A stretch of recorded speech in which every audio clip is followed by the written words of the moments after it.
Hello student, कैसे हैं आप लोग। आशा करता हूँ आप लोग अच्छे होंगे। आज हम 10th की हिंदी शुरू करते हैं, जिसमें कि हम इसका जो खंड काव्य का वाला भाग होता है उसे हम लेते हैं आज, और उसे आज लेके उसे आज कंप्लीट करने का भी प्रयास रहेगा। तो सबसे पहले हम इसमें जो पहला क्वेश्चन आता है जो पूछा जाता है कि सत्य की जीत खंड काव्य में जो कथा है, कथा वस्तु है, उसका वर्णन करना है कि उस प्रसंग का वर्णन करना है कि जो चीर हरण का प्रसंग था उसका वर्णन करिए, है ना। यह सत्य की जीत पर दुशासन एवं विकर्ण के शस्त्र और शास्त्र संबंधी विचारों का सम्यक विवेचना कीजिए। इसी तरह घुमा के ये इससे रिलेटेड आता है। तो आप ये पहले जान लीजिए कि इसको लिखा किसने है। इसको लिखा है श्री द्वारिका प्रसाद महेश्वरी जी ने इस खंड काव्य को लिखा है। अब इसमें इसको देखते हैं कैसे इसको आपको इस वाले भाग में जो थोड़ा बहुत वर्णन करना होता है, जो चीरहरण का या उस प्रसंग का, उस समय की स्थिति का, तो वो कैसे आप वर्णन करेंगे।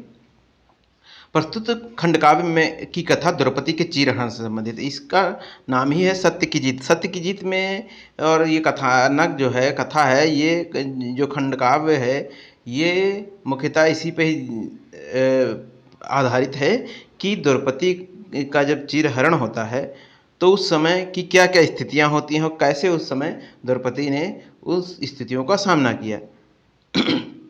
और इस जो ये यहाँ पर जो द्रौपदी का चित्रण किया गया है, ये द्रौपदी थोड़ा सा औरों से भिन्न है। और जो महाभारत की द्रौपदी है उससे थोड़ा सा इसको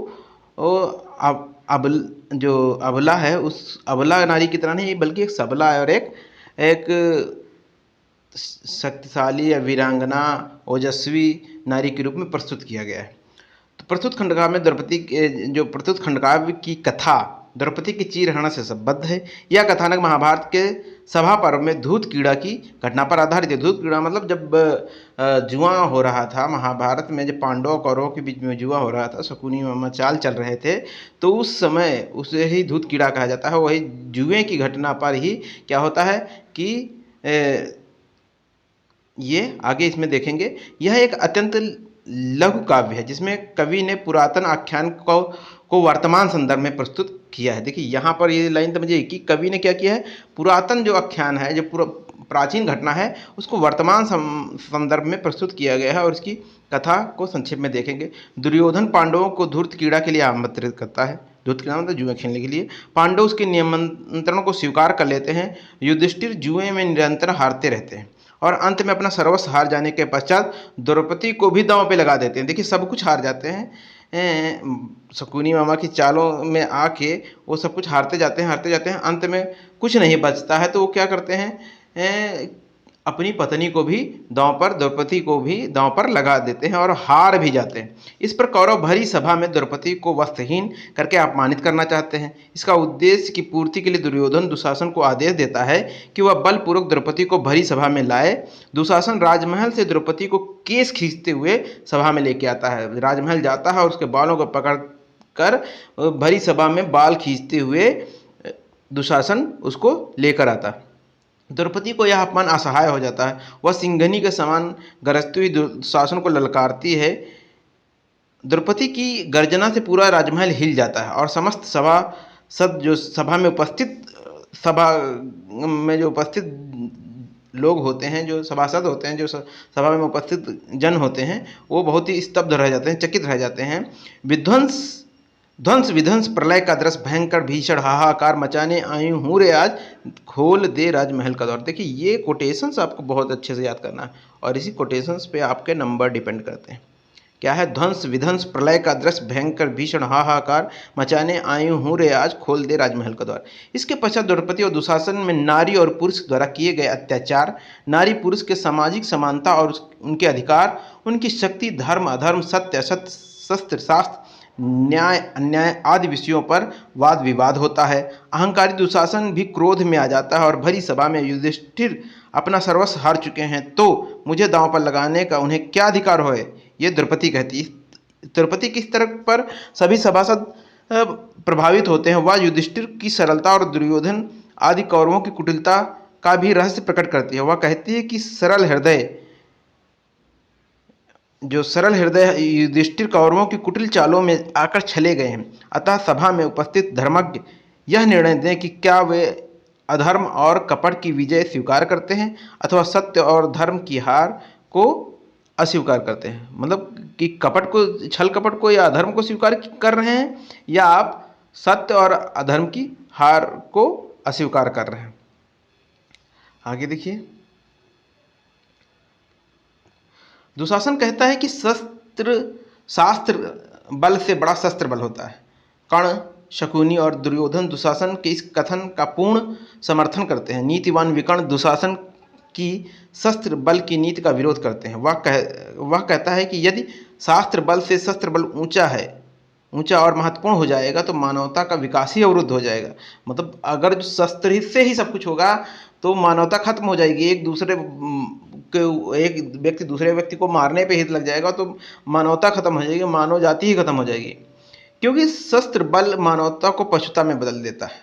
सिर्फ मारना काटना ही जानते हैं जो शस्त्र बल की बात करते हैं। वह इस बात पर बल देता है कि द्रौपदी द्वारा प्रस्तुत तर्क पर धर्म पूर्वक और न्याय संगत निर्णय होना चाहिए। वह कहता है कि द्रौपदी किसी भी प्रकार से कौरवों द्वारा जीती हुई नहीं है। किंतु कौरव विकर्ण की बात को स्वीकार नहीं करते हैं और हारे हुए युधिष्ठिर अपने उत्तरी वस्त्र होते हैं, जो राजाओं महाराजाओं के जो बढ़िया से हार हीरे जवाहरात लदे हुए जो वस्त्र होते थे, अच्छे अच्छे कपड़े होते थे, वो भी उतार दिए जाते हैं। दुशासन द्रौपदी के वस्त्र खींचने के लिए हाथ बढ़ाता है। अब द्रौपदी भी राजशाही वस्त्र पहने हुई थी और दुशासन भी इसके लिए हाथ बढ़ाता है। इस कुकर्म पर द्रौपदी अपने संपूर्ण आत्मबल के साथ सत्य का सहारा लेकर उसे ललकारती है और वस्त्र खींचने की चुनौती देती है। वह कहती है कि मैं किसी भी प्रकार से विजित नहीं हूँ और उसके प्राण रहते उसे कोई निर्वस्त्र नहीं कर सकता। यह सुनकर मंदांध दुशासन द्रौपदी के चीर खींचने के लिए पुनः हाथ बढ़ाता है। द्रौपदी रौद्र रूप धारण कर लेती है। जैसे उसके दुर्गा जैसे तेजोदीप्त भयंकर रौद्र रूप को देख दुशासन घबरा जाता है और उसके वस्त्र खींचने में स्वयं को क्या असमर्थ पाता है। द्रौपदी कौरवों को पुनः चीरहरण के लिए ललकारती है। सभी सभासद द्रौपदी की सत्य, तेज और सतीत्व के आगे निस्तेज हो जाते हैं। वे सभी कौरवों की निंदा और द्रौपदी के सत्य और न्यायपूर्ण पक्ष का समर्थन करते हैं। मंदांध दुर्योधन विकर्ण आदि को द्रौपदी पुनः ललकारती है। और तुमने देखा यह स्वयं कि होते जिधर सत्य और न्याय जीत होती है उनकी ही सदा, समय चाहे कितना लग जाए। वहाँ उपस्थित सभी सभासद कौरवों की निंदा करते हैं, क्योंकि वे सभी अनुभव करते हैं कि यदि पांडवों के प्रति होते हुए अन्याय को आज नहीं रोका गया तो इसका परिणाम बहुत बुरा होगा। अंत में धृतराष्ट्र उठते हैं और पांडवों को मुक्त करने और उनको राज्य लौटाने के लिए दुर्योधन को आदेश देते हैं। इसके साथ ही वे द्रौपदी के पक्ष का लेते हुए समर्थन करते हैं और सत्य, न्याय, धर्म की प्रतिष्ठा और संसार का कल्याण करना ही मानव जीवन का उद्देश्य बताते हैं। वे पांडवों की कल्याण की कामना करते हुए कहते हैं, तुम्हारे साथ तुम्हारा सत्य, शक्ति, श्रद्धा, सेवा और कर्म, यही जीवन के शाश्वत मूल्य। इन्हीं पर टिका मनुज का धर्म। इन्हीं को लेकर दृढ़ आलम्ब चल रहे हो तुम पथ पर अभय। तुम्हारा गौरवपूर्ण भविष्य प्राप्त होगी पग पग विजय।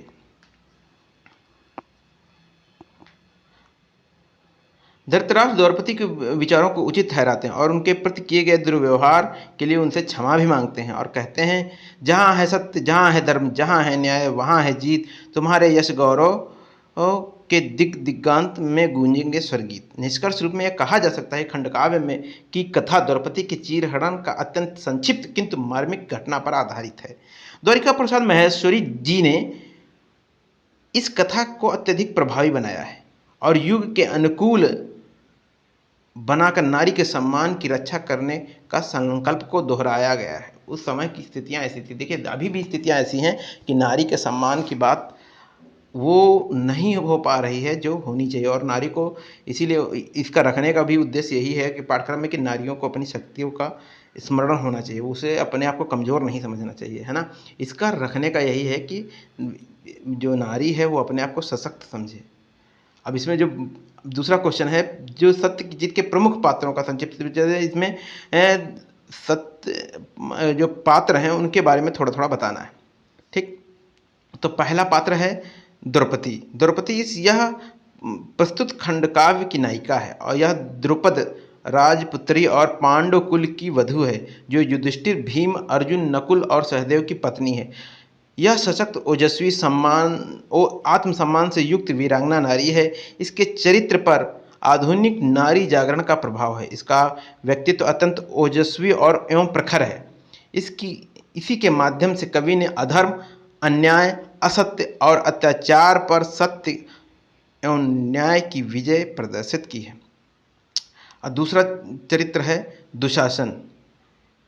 दुशासन इस खंडकाव्य का प्रमुख पुरुष पात्र है। यह अभिमानी, विवेकहीन, अनैतिक, अहंकारी। देखिए यहीं से ही आप इनके जो आपको इनका चरित्र चित्रण दिया जाएगा, इन्हीं बिंदुओं को आप इसमें लिखेंगे। यह कैसा अभिमानी है, विवेकहीन है, अनैतिक है, अहंकारी है, भौतिक मंद में चूर है, अशिष्ट है, दुराचारी है, नारी के प्रति अनुदार व्यक्ति है। इसके चरित्र की भौतिकता के मध्य में चूर साम्राज्यवादी शासकों के चरित्र जैसा दर्शाया गया है। धृतराष्ट्र कौरव नरेश हैं। प्रस्तुत काव्य में अंतिम भाग में इनका उल्लेख हुआ है। इन्होंने पक्षपात रहित होकर सत्य को सत्य और असत्य को असत्य बताकर अपने क्षीर नीर विवेक को दर्शाया है। कौरवों तथा पांडवों के समक्ष वे अपनी उदार और विवेकपूर्ण नीति की घोषणा करते हैं।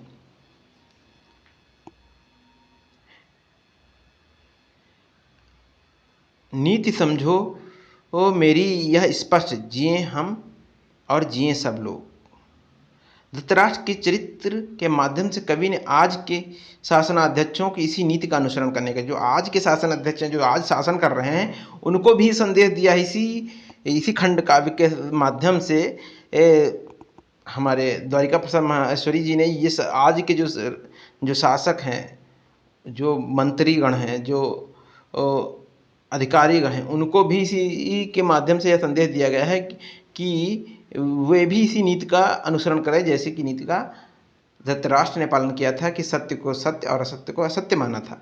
और इसमें आपाधापी के इस युग के लिए बड़े कल्याण के भाव छिपे हुए हैं। अब दुर्योधन की बात करते हैं। दुशासन के समान ही दुर्योधन भी असत्य, अन्याय, अनिकता, मतलब जो भी आप चरित्र के बारे में जब चरित्र चित्रण आएगा तो जो दुर्योधन का होगा लगभग वही, जो दुशासन का होगा लगभग दुर्योधन का वही होगा। तो दुर्योधन को भी असत्य, अन्याय और अनैतिकता का समर्थक कहा है। वह ईर्ष्यालु है, उसमें छल कपट में विश्वास है। उसे कपट चाल से पांडवों को जीता और उनके राज्य को हड़प लिया। इस प्रकार उसके चरित्र में वर्तमान साम्राज्यवादी शासकों की लोलुपता की झलक दिखाई गई है। विकर्ण और विदुर अंधी शस्त्र शक्ति के अंधी शस्त्र शक्ति है। शस्त्र जो लड़ाई के लिए प्रयोग किए जाते हैं, युद्ध के लिए प्रयोग किए जाते हैं, उनके ये विरोधी हैं। केवल शस्त्र बल पर शांति स्थापित को वे अनुचित मानते हैं। दोनों पात्र न्यायप्रिय हैं। कौन? विकर्ण और विदुर।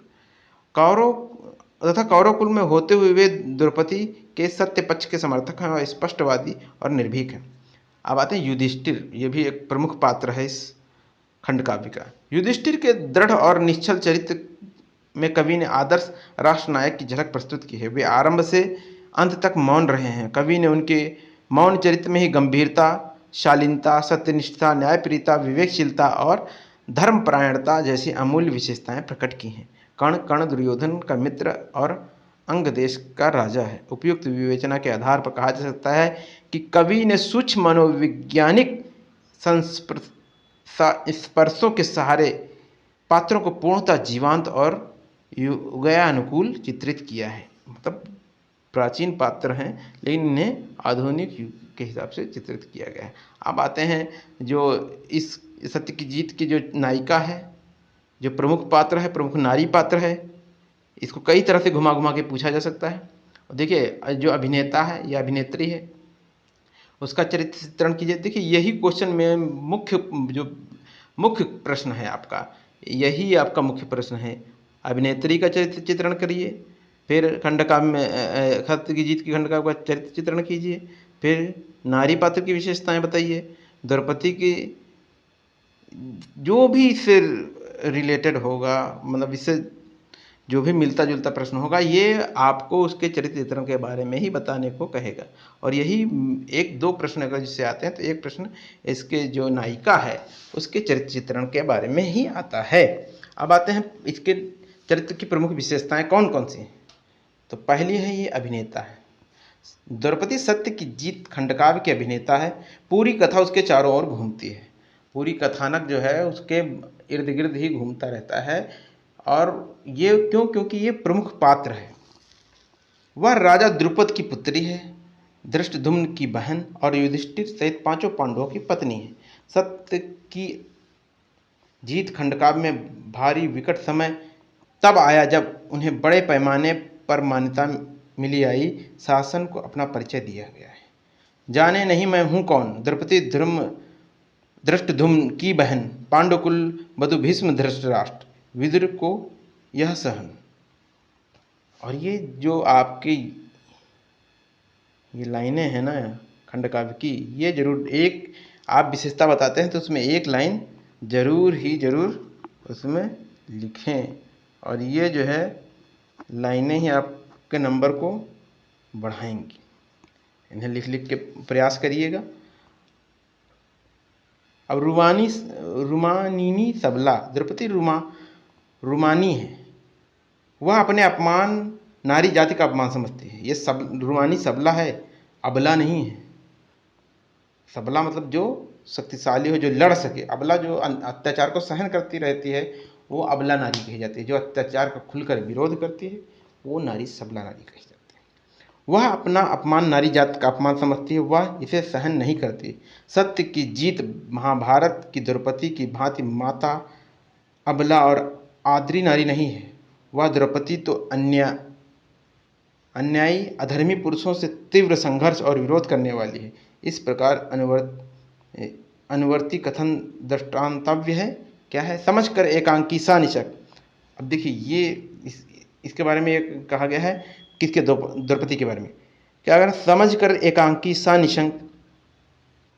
सा निशंक दिया मेरे केसों को खींच, खून का,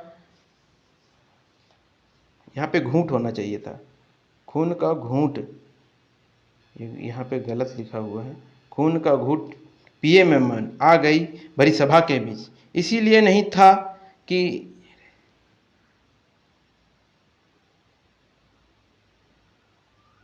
था कि एक अबला नारी का रूप बुरा नहीं था, राज दरबार देख मेरा भैरव रूप।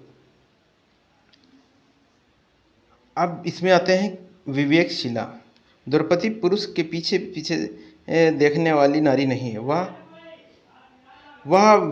विवेक से कार्य करने वाली नारी है। आज की नारी की भांति वह अपना अधिकार प्राप्त करने के लिए सजग है। द्रौपदी की स्पष्ट व्याख्या है कि नारी में अपार शक्ति और आत्मबल निहित है। पुरुष स्वयं की दुनिया में सर्वोच्च शक्ति संपन्न कहा जाता है। द्रौपदी इस सैद्धांतिक सिद्धांत का खंडन करती है और खंडन करते हुए कहती है, ना कलिका कोमल सुकुमार, ना रे छुई मुई सी गात, मर्द की है यह कोरी भूल, उसी इंसान की बात। वह केवल दुशासन ही नहीं वरन अपने पति को भी आदर्श के कटघरे में खड़े कर न्याय मांगती है। उन्हें पूरी सभा में, देखिए यहाँ कुछ अंग्रेजी के वर्ड भी दे दिए, सर्जेंट मांगते नहीं, न्याय मांगेगी, है ना। उन्हें पूरी सभा में यह सिद्ध कर दिया कि जुए में स्वयं को हारने वाले युधिष्ठिर को उन्हें दांव पर लगाने का कोई अधिकार नहीं था। पूछती हूँ मैं केवल एक प्रश्न, पूछती होगा, यहाँ पे कई गलतियाँ हैं, इसमें टाइपिंग मिस्टेक है। एक प्रश्न, उसका उत्तर मिल जाएगा, कोसेगी फिर से जो हो आदेश, बड़े आर्डर नहीं होगा, आदेश होगा। बड़ों के वचन मांगता न्याय, प्रथम महाराज युधिष्ठिर मुझे या थे स्वयं को हार, स्वयं को यदि तो मेरे लिए हारने का क्या अधिकार था। द्रौपदी के वचन संपूर्ण सभा स्तब्ध हो जाती है। हारने नहीं, हारने, संपूर्ण सभा स्तब्ध और मूक बन जाती है, किंकित विमूढ़ हो जाती है। द्रौपदी के तर्क शास्त्र पर, जो तर्क शास्त्र होता है उसका, द्रौपदी का जो तर्क शास्त्र होता है पर न्यायपूर्ण विचार करने के लिए द्रौपदी के ये वचन संपूर्ण सभा को स्तब्ध कर देते हैं, किंकित विमूढ़ कर देते हैं। द्रौपदी के इस वर्णन से उनके चरित्र एवं योग्यता का परिचय दिया गया। द्रौपदी में शक्ति, ओज, तेज और बुद्धि के साथ साथ सत्य, शील, धर्म का पालन करने की भी शक्ति है। द्रौपदी के चरित्र की श्रेष्ठता ने धृतराष्ट्र को उसकी प्रशंसा करते हुए भरी सभा में उसकी प्रशंसा की और कहा, द्रौपदी धर्मनिष्ठ है, सती, वंचित, सत्य, न्याय, साकार, इसी से आज सभी को प्राप्त उसे बल, सहानुभूति अपार, ओजस्विनी है। सत्य की जीत की अभिनेत्री द्रौपदी ओजस्विनी है। ओजस्विनी मतलब जो ओजपूर्ण उसके वचन होते हैं, जो बोलती है तो उसकी वाणी एक गर्जना की भांति होती है। वह अपने अपमान पर सिंघनी की भांति दहाड़ती है। सिंघनी सा कर निडर दहाड़ कर दिया सभा, मौन सभा को भंग, दुशासन केस खींच के बाद वह रौद्र रूप धारण कर लेती है। और कवि कहते हैं, खुली वाणी के अंतिम केस पृथ्वी पर उभरे बन काल, उगलते जो विषकालिया नाग, फिल्म मृत्यु कानों के जाग। ये भी यहाँ पर फिल्म नहीं होगा। अब सत्य, न्याय और धर्म की एकनिष्ठ साधिका है द्रौपदी। सत्य, न्याय और की अजेय शक्ति और असत्य, अधर्म की मिथ्या शक्ति की विवेचना बहुत से संयत वचनों से में करती है। धर्म का पक्ष, न्याय का पक्ष, सत्य का पक्ष, धर्म का पक्ष, न्याय का पक्ष मेरे साथ, अरे वह कौन विश्व शक्ति जो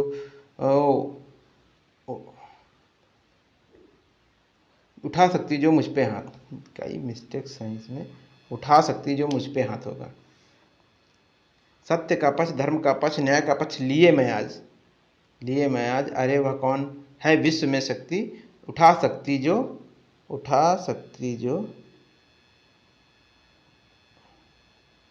शक्ति जो मुझ पे हाथ, है ना, ये होगा। चलिए, अब नारी जाति की पक्षधर है वो, द्रौपदी नारी जाति की पक्षधर है। सत्य की जीत की द्रौपदी आदर्श भारतीय नारी है। भारतीय संस्कृति का आधार वेद है और वेदों के अनुसार आदर्श नारी में अपार शक्ति होती है, अपार बुद्धि होती है, आत्मसम्मान, सत्य, धर्म और व्यवहार कुशलता, विकल्प, सदाचार गुण आदि दिखाई देते हैं। द्रौपदी में भी ये सभी गुण मौजूद हैं। अपने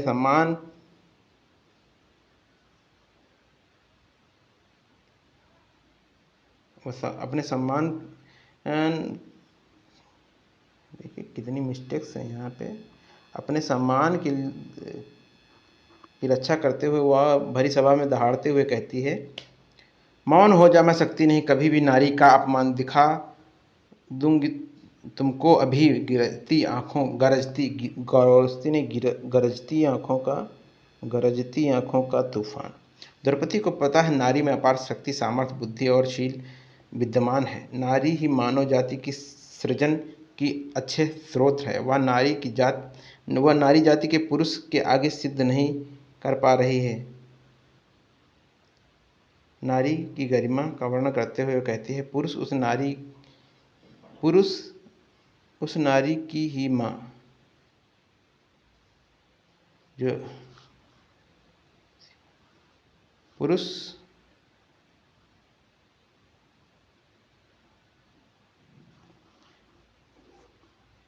इसमें उल्टा लिख दिया गया है, माँ पुरुष उस नारी